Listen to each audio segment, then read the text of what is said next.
Hello and welcome to Moderate Fantasy Violence, a podcast about pop culture and the world around it. I'm Alistair. And I'm Nick. And in today's episode, we will be seeing through other people's bullshit to solve murders in Poker Face, and then travelling to a small town in the desert to attend a stargazing convention in Asteroid City. But before all of that, Nick, do you have something to recommend to our listeners? A couple of months back there were 3 big premium telly shows running at once. We have covered 2 of them. I speak, of course, of Succession and Yellow Jackets. But I meant to cover the third last episode, to be honest, but I do these recommendation sections mostly off the cuff, and I forgot about it in the moment. So it's time to finally mention Ted Lasso Season 3, only a little bit after everyone else has stopped talking about it. This is, of course, the third and possibly final, they're being a bit vague about it, season of the show about an American coach coming to England to be manager of a small football team in Richmond and try and guide them back to Premier League glory. This is an incredibly popular show. This is basically what if a Richard Curtis rom-com had a baby with an inspirational sports movie. That's basically what we're on here. The level of aspirational good vibes are very high. It's all about, being the best you can be and redemption and believing in yourself and so on. And yes, it's been very, very popular. The first 2 seasons were very, very good. The first one especially, in somehow making this sort of quite straightforward, good vibes only thing actually seem viable as a drama and actually still have sort of ups and downs. Sort of similar to what I've sometimes said about good Superman stories. The drama is ultimately, can our hero manage to be as good a person as he wants to be? And that can actually sort of work as a dilemma if you play it right. The third season, as many have said, for whatever reasons, maybe started to feel a bit shaky. The cast maybe got a bit too vast. Accidental poetry there. But yeah, there's like 11 footballers, about 5 or 6 support staff, various people outside the club. There's now a rival manager and a rival club owner at a different club whose adventures we also follow in a subplot. So it's possible we got a bit into too many subplots territory. Plus, there were characters who had major storylines in season 1 and 2 who they just seemed to run out of ideas for. But I guess because they felt that they'd set a precedent, had to keep giving a lot of screen time to anyway. To give them their credit, they do more or less pull off the ending. The last 2 or 3 episodes of Ted Lasso Season 3 were, for the most part, pretty good and did feel like a good, stirring, rousing, emotional climax that delivered exactly the sort of big, affirmative, positive, good vibes you want from this show, and without becoming so saccharine you could barely watch it. But that was after, about 3/4 of a season of slightly weird, rambly, sometimes slightly filler-feeling plot. So, there we go. So it sounds like overall the project worked. It came together despite some flaws. It's still collectively a good show. I think it, by law of numbers, yes, there's 2 good seasons and a decent last few episodes. There's just a bit of a shaky feeling in the first half to 2/3 of the third season where there's a certain amount of feeling of, don't bore us, get to the chorus, really. I mean, Ted's entire storyline in the last season is that he's, for all that he's found family at Richmond and helped guide them to become better footballers and better people. He does just miss his life back home and his son, who he doesn't see very much anymore. And he just starts to feel increasingly dissatisfied till he realises he has to go home. And yeah, stretching that over 12 episodes got a bit tiresome. And also, weirdly, there wasn't that much Ted Lasso in the final season of Ted Lasso. Like, Ted did have the storyline I just described, but there's a lot of episodes where he's only in like 2 or 3 scenes in like a show which is increasingly close to an hour long. Sounds like a baffling decision. His name is the name of the show, the eponymous character. Yeah, I mean, I don't know what may or may not have been happening behind the scenes. I don't know whether this is part of a hopeful strategy to relaunch the show as a series about Richmond Football Club, and they're sort of preparing us for watching the series without Ted in it. If that's the case, then that was a bad idea, in my opinion. I feel like they should have used Ted while he was there and, just relied on our love for the characters from the scenes they have to carry us through to the new era that has not been announced, and I'm guessing due to the writer's strike probably won't be for a while. But yeah, some odd decisions and some other characters elevated to fill the space. And as I sort of implied earlier, at some point between season 1 and season 3, this show went from being a series that reliably had episodes between about 25 to 30 minutes to one that reliably had episodes between 45 minutes and an hour. And yeah, I don't know. I would rather honestly had more shorter episodes than all these long ones. I'm not sure this series, which is fundamentally quite straightforward and sometimes silly, really needed to be nearly an hour long. Yeah, I feel that it's more of a comedy than a premium drama, so they should probably stuck to comedy episode lengths, i.e. shorter, than premium drama episode lengths, punching over an hour. It doesn't need to be the sort of same length as an episode of Game of Thrones. Well, yeah, but nearly every major American sitcom in the last few years has had this sort of feel-good, emotional end to it, where as well as making you laugh, it also, at least a few times a series, if not once or twice an episode, tries to make you cry. or at least feel emotion. So it's not as if it's doing anything that revolutionary in that regard. I feel like they could probably still have fitted it in. I think maybe the issue is more, as I say, the ballooning size of the cast and the number of people who needed to be serviced.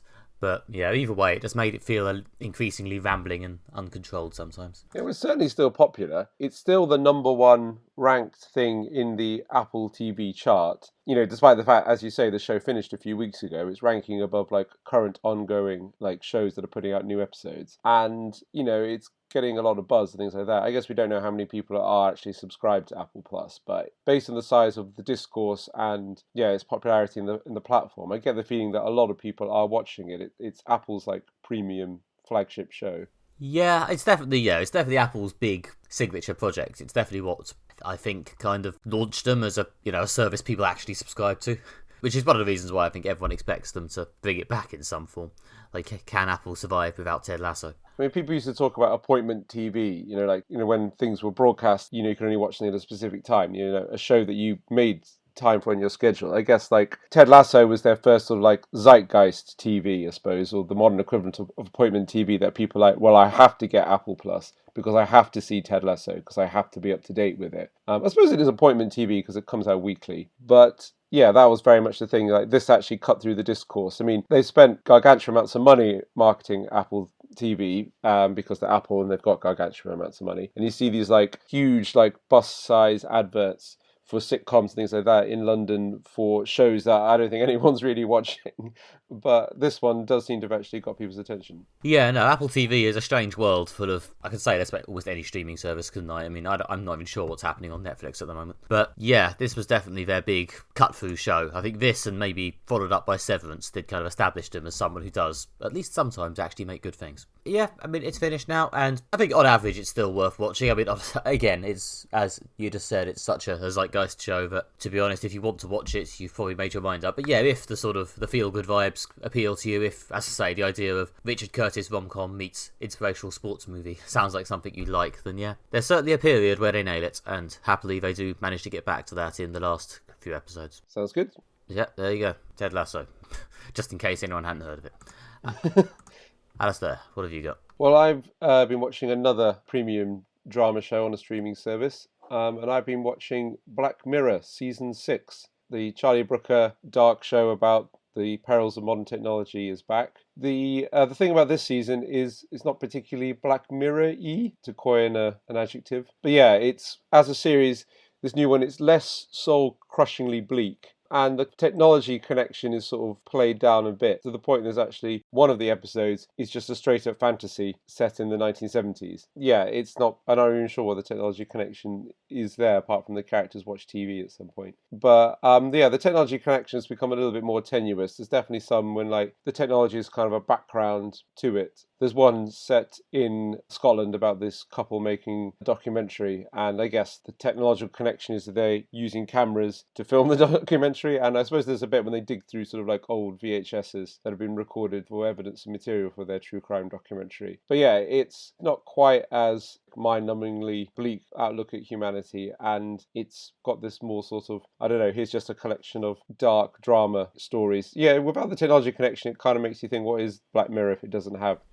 these two signature things? But overall, actually, I would say it is entertaining, and I did enjoy watching these. In fact, probably more so than some of the ones that just rip out your soul and stomp on it. I always feel like I've really fallen behind on Black Mirror, but when I actually look into it, all I mean is I didn't watch Series 5. I think I've seen every other Black Mirror except the 5th season, so I'm only actually about 4 episodes behind, probably. And yeah, I guess the main reason I sort of stopped watching it was because it did seem to feel like they ran out of tricks a bit, which seemed to be a bit of a consensus. There didn't seem to be much interest when the 5th season dropped, and he seems to have taken, must be a few years now to realign. Yeah, I mean, it's quite slow coming out. I think that's why, like you say, it seems like forever ago that we discussed any Black Mirror on the podcast, but it's actually only a couple of seasons because they only come out like every like 3-4 years or something like that. Yeah, I guess they've got the note that, it's becoming a bit samey or things like that. So they've actually sort of like mixed it up a bit to keep it interesting. Well, yeah, plus, Charlie Brooker's getting older. As often happens, creator ages a bit into middle age, has family, maybe eventually develops a slightly less bleak view on the world. Yeah, that's possibly part of it, yeah. I did enjoy these episodes. There's quite an interesting one that's set in the sort of mid-aughts. So yeah, it's kind of weird. The technology connection in that is quite retro. So you can see like iPod minis and things like that that don't really exist anymore. Yeah, I mean, there are a lot of good episodes. Possibly my favourite is Season 6, Episode 3, which is Beyond the Sea, starring Aaron Paul from Breaking Bad. That's the longest one. It's one that's kind of closer to like an hour and 10. They usually do like one or so longer one a season. And that one is very good, kind of slow burn drama that, yeah, does have some properly dark moments in it. And also the discussed Scottish true crime documentary one, Loch Henry. That's the second episode. That actually, yeah, is really good. Yeah, just kind of a nice mystery with a quite dark twist in it. Yeah, and overall they're all pretty good. There's not really a particularly weak one. Yeah, the one set in the aughts has a kind of fairly predictable twist. But yeah, overall I think actually, yeah, they are quite entertaining. So I would recommend watching them. Yeah, I mean, the quality level in Black Mirror seasons I've watched has usually been pretty high. I mean, there's usually about, on an average season of 4 or 5 episodes, there's usually at least 2 or 3 that are actually really good. Admittedly, there's sometimes also a little bit of filler, but, these things happen. Yeah, exactly. Beyond the Sea is just a really great, slightly shortish movie, I suppose. It's pretty good. And obviously the good thing about Black Mirror is that if you're basically like, I don't have time for 5, hour-long dramas, so like, well, just watch that one. Or just watch episode 3, because, they're totally standalone. Yeah, and it's kind of weird how that now they've got Netflix money, they've got like lots of famous people in it, such as Selma Hayek is in this season. We mentioned Aaron Paul, forgot her name, but from Kevin Can Fuck Himself in Schitt's Creek. I mean, it's Amy Murphy? Yeah, Amy Murphy, yeah, she's in an episode, she's very good. Michael Cera has a cameo at one point. So yeah, it's kind of weird that like what started as this sort of... Annie Murphy, sorry, never mind. Annie Murphy, yeah. What started as a sort of Channel 4 drama now has like major Hollywood stars like Selma Hayek in it. And there's some good stuff in the first episode that's kind of quite postmodern with famous people playing themselves. That's pretty good. I mean, I guess the bleakness of media isn't a new topic for Black Mirror, but that does sound quite interesting still. It does feel that like the world has kind of caught up with the Black Mirror vibe. In fact, like one of my criticisms of early Black Mirror was it felt too much like Old Man Yells at Cloud. Them young people on them phones all the time are destroying the world. You should get out there and play stickball in the woods like we did as a kid. It was a bit like modern stuff is bad. And obviously, I mean, there's more to early Black Mirror than that. But I kind of feel now the world is sort of caught up with Black Mirror. There's actually these like megally rich, unregulated companies pointing out these products, and we've sort of done lots of research and stuff and discovered all the various ways that this stuff is really bad for you. Read lots of articles comparing social media and the kind of lot of the tech in phones to like smoking and things like that, how it's really coming out that this stuff is not good for you and society as a whole. So yeah, the world has caught up with Black Mirror, which I guess doesn't leave Black Mirror much space to go to. So instead, it's just told some nice sci-fi stories. Well, yeah, I mean, it's nice to see Charlie Brooker stretching his wings, to be honest. A lot of the time you watch Black Mirror, you think, wow, I wonder what else he could do if he didn't feel he had to talk about tech all the time. So yeah. Ultimately, I guess you reached a point where you're like, well, does it really have to be about tech? I mean, ultimately, you could just say, well, the dark mirror is being held up to humanity. I know technically Black Mirror is a reference to the shiny black glass of your phone screen, but, it could just be a dark mirror being held up to humanity. It's fine. It could just be general stories. Yeah, I mean, pretty much all of them are, again, exploring the dark place in humanity. Even the ones that are funnier do have a thing when, like, it's about the dark side of people. I mean, probably the most apt comparison I've said is it's kind of become like a modern Twilight Zone in that standalone episodes, dark twists, unsettling vibes. That's the extent of the concept. Even the technology thing has kind of gone by the wayside a little bit, especially in the fantasy episode. But yeah, overall, I'd say it's good. If you're on the fence about Black Mirror and you've enjoyed it in the past, dive in with the caveat that it's less bleak and less about technology. If you're basically like Black Mirror, could take it or leave it, then yeah, watch Beyond the Sea and Loch Henry. They're the best two, if you're short on time and just want to know exactly which ones to watch. It's a full service we provide here. Okay. There we go. I'm glad we've achieved something today. Okay, and first up today, we are going to talk about Poker Face, a Case of the Week murder mystery series created by Rian Johnson and starring Natasha Lyonne as Charlie Cale, a woman with a built-in bullshit detector who can tell when anyone is lying, and as a result of getting herself into some trouble with this ability, is now on the run from some criminals, travelling from place to place, and just happens to stumble upon a lot of murders, which she might be able to use her gift to investigate. So yes, we have watched the whole first season of this. I believe it aired in America quite a while ago, and has now finally come on in Britain, so here we are covering it. Alistair, what did you think? Yeah, so this is a very entertaining show. On some levels, it feels like a show from like another time, in that it is very much a murder of the week show. There is almost very little arc plot. We're really guiding things back to the 90s, when there's maybe like beginning and end of season kind of significant stuff that moves things forwards, and most of it is a character rocks up somewhere, meets some other characters, then it's all wrapped up by the end of the episode. I quite like how their sort of conceit is that the opening shows you the murder, so you know who the murderer is in each episode and kind of why they did it. Sometimes there's more to it than what you're shown, but basically you're shown like a series of events culminating in a murder. You're then shown again the same events but from Natasha Lyonne's character, and also it's shown how her story weaves into the abridged version you saw at the beginning of the episode. And it is usually quite convincing how she's kind of brought in to the specific events. I've seen lots of comparisons to things like Columbo, which started again, I think, each episode with you knowing who the murderer is and things like that. So if you want something that's kind of got some the domination of ARC TV vibes, I would recommend this show. Yeah, no, I really like this. I thought this was a really good series. Honestly, I thought there's a chance it might get samey, but they are very clever with the formula, and for the most part, they don't let it get stale. There's also a clever sort of escalation of the level of threat and the level of like convoluted silliness of the murders. Some of the early ones are quite straightforward, and by about halfway to 2/3 through the season, there's some really, really over-the-top bullshit happening. Between the way they play with the formula and Natasha Lyonne's charisma, which is, I think, a big part of the success. Plus, obviously, the format of just one character travelling from place to place lets them bring in a decent range of, like, reasonably well-known other guest actors to play one-off parts. Like, Ron Perlman shows up in this, Chloe Sevigny, Nick Nolte is in one of them, and there's loads of other people who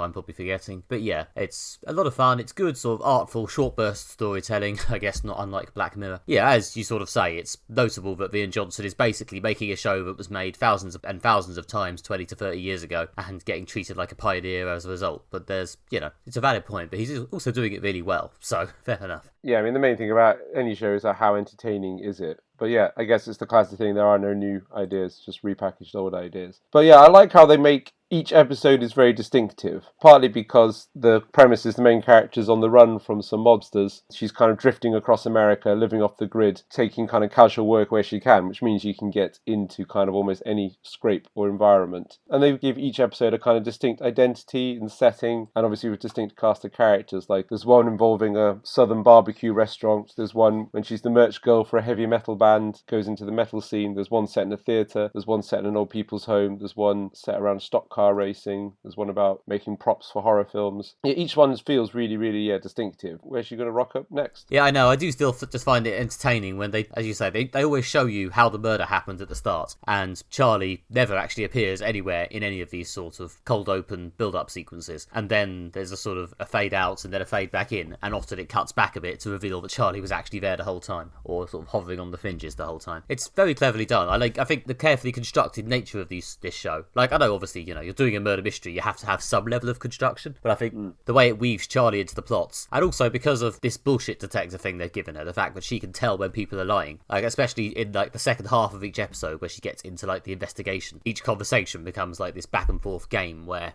what are they saying, what are the implications of whether they're lying or not. They're making a statement where they're technically telling the truth. It becomes very sort of chess-like in the way that Charlie and the other characters are sort of moving against each other. And occasionally, there were a couple of times during the series where I thought I'd caught the show out, where I thought they'd had Charlie not notice that a character was lying, and then, no, a few minutes later, no, they're normally on that. The show was always ahead of me, even on the few occasions I thought it wasn't. Yeah, and it's quite an interesting ability that she's got. She can't tell a lie to do with anything that's like subjective or uncertain, but what they can do is see basically when people are lying to themselves, or kind of like when someone is obviously fabricating the truth, such as saying like, I wasn't there at the time when X got murdered. That's what she can see through. So it's quite limited, but it's also but she's kind of got this sort of curious nature and a sort of, I don't know, a big deal isn't made out of it, but the character's got a sort of sense for justice. I mean, the first episode begins with one of her close friends being murdered, and she obviously carries guilt for not preventing that, and then, goes off and finds justice, maybe as a substitute for that. But it's not like I made a big deal out of it. It's not like she has a monologue when it's like,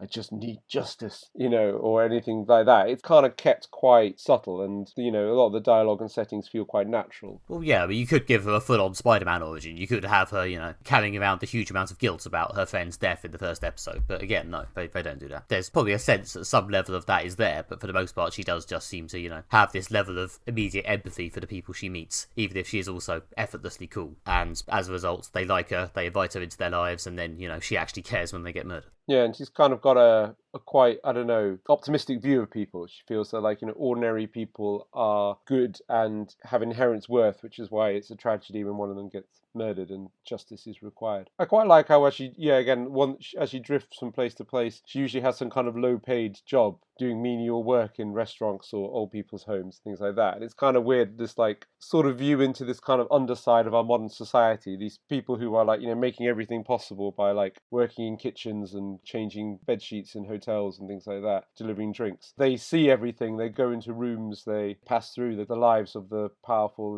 and the wealthy. She's from the bottom of society, looking up, seeing through the bullshit, and kind of giving justice to powerful people when they obviously completely overstep the line and murder someone. Well, yeah, like she's, I don't know, I guess it's, something to the fact that she's had to disappear and she just has to work these tiny non-jobs and get paid under the table and to just stay completely under the radar. And yeah, it's interesting to see how she just dips in and around. I mean, I guess the show's spread over a year, isn't there? Isn't it? It's established at the end that there's a year between episode 1 and episode 10. Yes, I think when you see the brief filling in the story from the point of view of the guy chasing her, it has like day 1, day 2, and by the end it's gone past day 365. Only by a bit, it's like day 368 or something like that. So yeah, but I guess she's not stumbling upon quite as many murders per day as it might seem like just binging the show.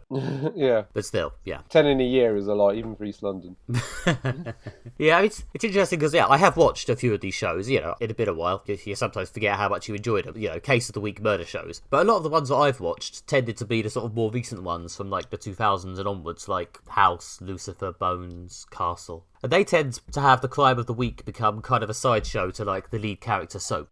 Like they have normally, a pair of lead characters, often with sexual tension. And there's often, especially as the show goes on, you build up a supporting cast around them as well, all of whom need to be serviced. And especially by the time you get to about season 3 or season 4, the case of the week murder is a sort of sideshow that gets about 4 scenes per episode. And yeah, it's nice to see that in this, they're very much taking the murders as sort of short stories in themselves and sort of fully invested in them. Like, as with all TV shows, some are better than others, but in a lot of these, I did find myself, actually caring about the one-off characters as they were murdered or as they sought justice or tried to avoid also getting murdered. I mean, each episode feels like a self-contained world. I think that's what contributes to exactly what you were saying, and part of that is the fact that each one seems to have a different scene or subculture or flavour to it. There's theatre, there's heavy metal, there's life in an old person's home, and it means that, like, you can kind of get a view into a different world each time, which is again partly achieved by the fact that she's just doing this like low-paid menial work. And it goes to show that, like, in every scene or world there's like people with secrets and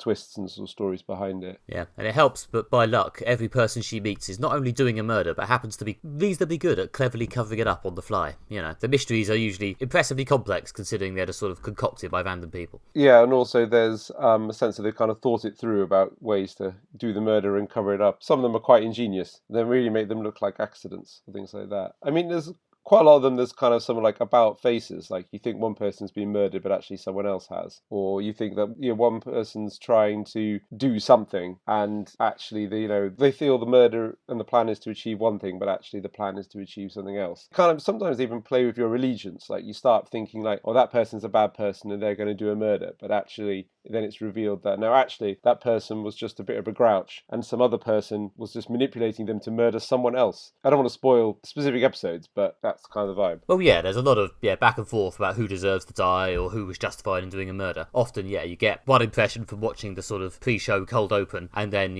another impression once Charlie has showed up and started asking questions, and you start to realise from her perspective what a different type of person these characters actually are. Yeah, exactly. And the show's quite clever how it plays with your allegiance, it plays with your perceptions. In the opening bit, it will skip over a crucial piece of information that, when revealed later, change your perception. Kind of like it'll build up one character and you'll think about them one way, and then it will reveal something, and then it'll change what you think about it. True crime shows and podcasts do this as well. Like Serial was brilliant for like totally convincing you of one thing and then completely undermining it in the next episode. So yeah, I think that's part of the course of like a mystery and a crime show, is this shifting pattern of allegiance, this question of what's really going on, who's really to blame. Yeah, I mean, the other interesting thing sometimes is the fact that, Charlie's not a cop, so when she does stumble upon these murders, then there is also the issue of, I guess, I mean, this isn't really something they played with in this season, but, is she actually going to inform the authorities? Yeah, and not every episode ends with someone being arrested. Yeah. I hope it's not too much spoiler to say the bad person always gets their comeuppance, but it is in sort of different ways. Sometimes it's because they get away with the crime but lose everything that's valuable to them, or they end up dying themselves, or they get exposed, in some other way, but not necessarily criminal charges way. And I guess also the fact that like her bullshit detector is not admissible in court, and she feels that even though she knows someone's lying, she has to find, actual evidence. Yeah, there's probably a way from describing the episodes, but yeah, there are a couple of occasions where she has full-on exposed the murderer, and the murderer is just, yes, okay, but can you prove it? Because and obviously they know that Charlie doesn't necessarily want to go to the police or expose herself. Yeah, and a lot of that sort of, therefore, again, falls back on Natasha Lyonne's charisma to carry it through, because, without the dramatic impetus of her actually being a cop or a detective or whatever, one could ask, why does she do this? But no, again, Natasha Lyonne successfully sells that she does this because she just strongly feels it's the right thing to do. Yeah, and the other good thing about her not being a cop means characters can just sometimes confess to a murder, but with like, yeah, but can you prove it? So yeah, which is quite good. Yeah, I absolutely agree with you that it's sold on Natasha Lyonne's charisma. She's the core of the show, the one person who's in every single episode, pretty much most of the scenes in most episodes. Except for the ones before the fade outs at the start. Yeah, exactly. That she's the absolutely integral part of the show, and her sort of charisma and magnetism really makes it work. Yeah, and I think what people really got into about the show is, just watching Natasha Lyonne being brilliant on screen. We had a comment in on Twitter from Joe Scaramanga, who said that they absolutely adored the show, and hadn't realised how brilliant Natasha Lyonne was. Joe also said that he's a big fan of the Murder of the Week format with guest stars and tiny story arcs for the season. Which, I mean, that's stuff we said, but I feel it's part of the show's almost like retro charm, that it feels more like, it feels more like an episode of Columbo, something older than those shows that you mentioned, like Castle or House. It really feels like it's going back. Well, yeah, and because it's been so long since that stuff was made, it now feels fresh again. Yeah. The wheel, it turns. But yeah, no, I really, really like this, actually. It may not be the best show you'll see on TV this year in terms of, ambition, but I think it might be one of the most entertaining and engaging. Yeah, there's something to be said for just, a really well-executed drama. Each episode is, entertaining, funny, interesting, hooks you in. You're sort of anticipating each episode with, what scrape she's going to get into this week? And how's she going to get out of it? Which is, that's the core of what you want from a good show.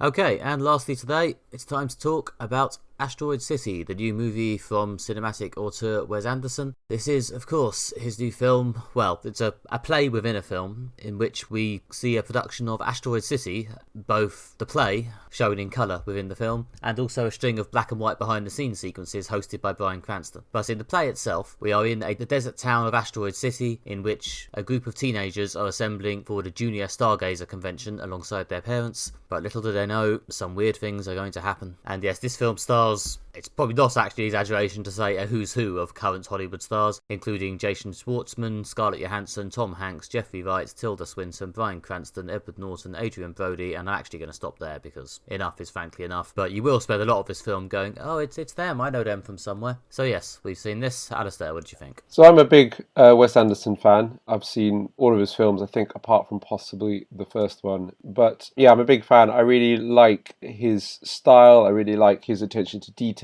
I really like his sense of humour, his characterization. I do really like what he does. In the grand scheme of Wes Anderson, I kind of would rank this somewhere in the middle. It's not, unfortunately, one of his absolute best, like Royal Tenenbaums, Grand Budapest Hotel, Darjeeling Limited, some of my favourites. But obviously it's got the regular Wes Anderson style, if you're interested in that. In his last few films, there's been a sort of escalation levels of complexity. Yeah, there's much more stories within stories going through different medias, reading a book about someone telling a story about something else. Here, as you mentioned in the opening, there's the play and then the story within the play. And he's adding these layers of complexity. And I do feel that there's possibly too many layers of complexity. Probably it worked well in Grand Budapest Hotel, but the last few have possibly been overly structured and had too many layers added to them. But there is a lot to love here for Wes fans, and I think there's something interesting going on with the sort of subtle variations within his style, which we can get into. That was my take on it as the kind of seasoned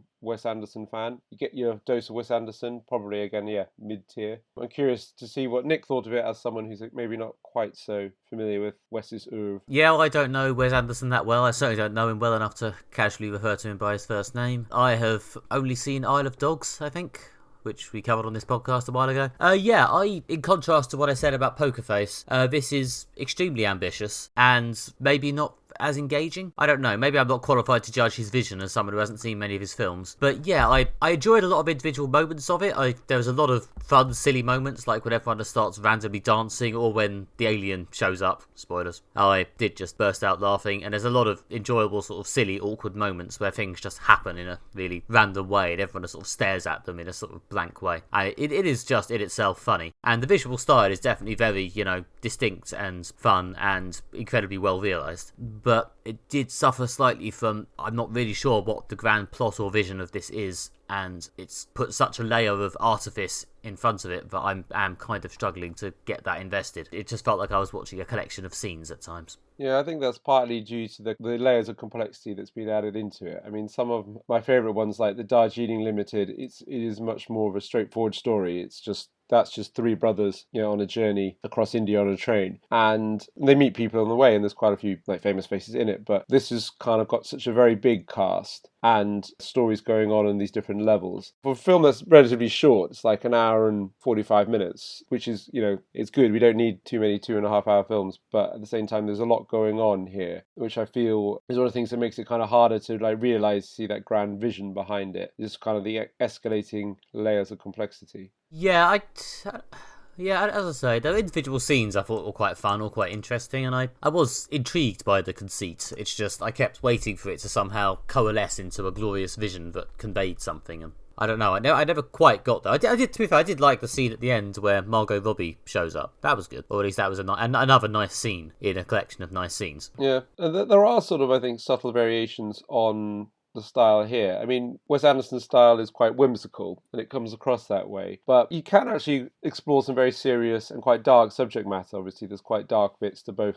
The Royal Tenenbaums and Darjeeling Limited. And I do feel this is a film about grief on quite a sort of substantial level. I mean, the main character, the Jason Schwartzman character, his wife's died recently, a few weeks ago, and he's only just got around to telling his children about it. And you can kind of see that he's really upset, about what's happened. And I feel like within the subtle variations of Wes Anderson's style, this one is pointing you in the direction of an exploration of grief and loss. Yeah, that's definitely in there, and occasionally there's a nice sort of bit on that. There's a scene where they finally have this sort of funereal moment for his dead wife, which is quite nice, or at least quite sort of, I don't know, raises a smile, I guess. Tom Hanks is in it at that point, and it is impressive to get Tom Hanks in your movie, and I'm sort of borrowing an observation from Mark Kermode's review of this film here, and still struggle to engage an audience emotionally. He's still be very good at that. Yeah, it's quite a small part in this, and I guess he's playing a character who's quite sort of emotionally withdrawn. Quite a few characters in Wes Anderson, things can be emotionally withdrawn. But yeah, I feel that the bits with the family,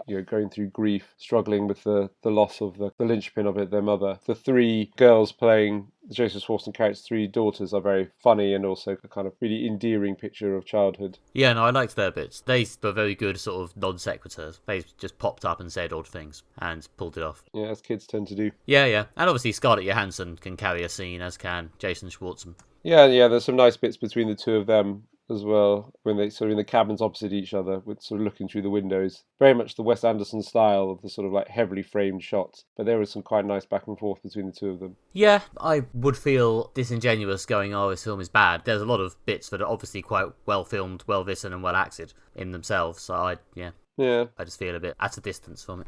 Yeah, again, it's probably due to the complexity and stuff. I feel the complexity worked really well with Grand Budapest Hotel, but that was a story of a character's entire life and the story of this hotel and all these, it was quite big in scope, whereas this one is trying to focusing on this family, trying to do the story about grief, but it's kind of got these other complicating factors there that are maybe getting in the way of that to a degree. Well, yeah, because it never really spent that much time with the family overall, because it's not that long a film, and they kept cutting away to Maya Hawke and her random class of children, or Steve Carell being old. Yeah. Both of whom were quite funny, to be fair, but yeah. I mean, there's loads of like great little Wes Anderson bits, people being strange, like they're stranded in the desert. There's also a jog band stranded there as well, so they're just doing bits of kind of American folk music. There's all the sort of bizarre little vending machines, including a vending machine that will give you a martini in a glass, from a vending machine, or the vending machine that sells real estate. Yeah, there's all these little Wes Anderson touches. Yeah, and there's other great stuff like, I like how when the alien comes down, the alien's done in stop motion, whereas everyone else obviously is just like live action, and the two blend together quite well, and things like that. The thing about these is like, these little Wes Anderson touches, they're great as sort of decorating on a cake, but I feel that the kind of the structure of the cake is what's crucial, and it's not that like every Wes Anderson film is artifice over plot, character, structure, core emotion. There's some that are really, really nail like kind of every aspect of filmmaking. I just feel this wasn't one of them. Yeah, a little bit. I mean, part of me wonders if I'm missing a few layers by not being that familiar with the work of, I don't know, the great American playwrights. Like, is the basic joke here, what if an alien turned up in the middle of a classic American play? I don't know. I mean, that's one of the strange things about, again, Wes Anderson, is that each films, he clears lots of, like, interests and things he's really specifically into, and each of his films is, like, a kind of a dive into one or more of them. So, yeah, there's, like, The Life Aquatic with Steve Zissou is very much focused on Jacques Chirac and, like, underwater sort of exploration documentaries. The previous film, The French Dispatch, was digging into, like, France and specifically that kind of avant-garde French culture of the early 20th century. Isle of Dogs, obviously, is, like, looking at Japan, and there's kind of quite a few of his interests clearly vying for attention in this film. Obviously, as you say, like, kind of the great American playwrights, Arthur Miller and all of that, is clearly something he's exploring with the theatre side. There's lots of nods, I think, to like great American playwrights and the other plays that are on, like in the background, like one's called Death of a Narcissist, which I guess is a nod to Death of a Salesman. Also, like the culture and style of the 1950s is a big part of this. Also, that space optimism, the dawn of the atomic age, the sort of time when people were making films like 2001, where they thought we'd generally be exploring Jupiter by the beginning of this millennium. That kind of real sense of space optimism and kind of that atom punk style kind of comes into a bit. There's a whole thing involving his nuclear weapons have been tested nearby, so there's like atomic age, which began with optimism and was overshadowed by this spectre of mass destruction. There's lots and lots of things here, like big thematic and stylistic things that are sort of like vying for attention, which is again part of the reason why going back to say the complexity is one of the issues. Something like Darjeeling Limited that was just more about India to work better. Yeah, I don't know. The complexity sometimes works against it a bit, I think. If it's the focused story of a family, why are there like 20 characters in it? Yeah, exactly, yeah. Yeah, I don't know. As I say, I'm not going to go hard on it. It's very possible I'm just missing the point, but this one bounced off me a bit. Yeah, I would probably say one, maybe more for the fans than the casual viewer. Auteur directors, every so often they put out something that's like, everyone go see this. You don't need to know anything about this director, their style. They've just made like a cracking film. And sometimes more like, well, if you're into the style, there's lots to enjoy here, but it's not necessarily a great entry point. In some ways, it kind of makes me feel that like the better Wes Anderson film that wants to be let out if he took some lessons from his previous self. But I guess the thing about Wes Anderson is that you get Wes Anderson's vision unmitigated. That's what you pay for, and I suppose that is what you get here. Well, yeah, I mean, for all that this didn't massively fill me, if he's reached a point in his career where he can just do whatever he wants to amuse himself, and hopefully a few people will like it, then fair enough. Yeah, as you say, he clearly has his specific interests and has had enough success that he can just indulge them. That's kind of the core of his appeal. And I hope you'll all be very happy together.